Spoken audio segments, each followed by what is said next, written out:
ATS তো এটিএসটা আমরা দেখতেছি যে মানে আমার যখন জেনারেটর লাইনটা আসতেছে তখন হচ্ছে এটিএসটা ট্রান্সফার হচ্ছে না। তো আমরা একটু চেক করবো যে আসলে এটিএসটা প্রবলেমটা কি আছে। তো এখন হচ্ছে আমার এই কয়েলটা হোল্ডিং কয়েলটা ধরার কথা।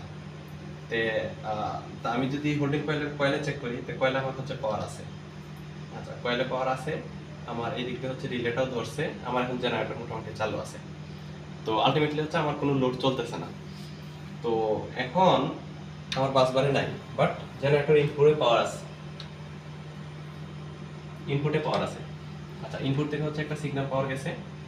আর এখন আমি যদি কন্ট্যাক্টটা ধরি, তো আমি যদি কন্ট্যাক্টটা ধরি আবার হচ্ছে আমার লোড অ্যাক্টিভ হবে।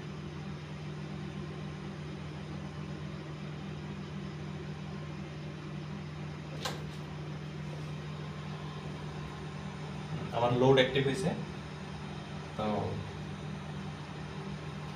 আমার এটিএস মোটামুটি অটোই ট্রান্সফার হচ্ছে সব কিছু, কিন্তু আমার হচ্ছে শুধুমাত্র জেনারেটরটা যখন হচ্ছে তখন কন্ট্রোল হচ্ছে না। হ্যাঁ হ্যাঁ, জোরে ধরে রাখতে হবে, না হলে হচ্ছে বাফারিং করতেছে। আর আমি যদি ছেড়ে দেই আবার লোড আউট হয়ে যাচ্ছে। এর মানে হচ্ছে মানে এটা নিশ্চিত যে আমার এই ম্যাগনেটিক কন্ট্যাক্টরের হোল্ডিং কয়েলটা ফল্ট হয়েছে। তো মাঝে মধ্যে হোল্ডিং কয়েলটা হয়তো ধরতেছে, মাঝে মধ্যে ধরতেছে না। তো হয় এই কন্ট্যাক্টটা চেঞ্জ করতে হবে, আর না হয় এই কন্ট্যাক্টর হোল্ডিং কয়েল রিপেয়ার করতে হবে। তাহলে আশা করি প্রবলেমটা সলভ হয়ে যাবে।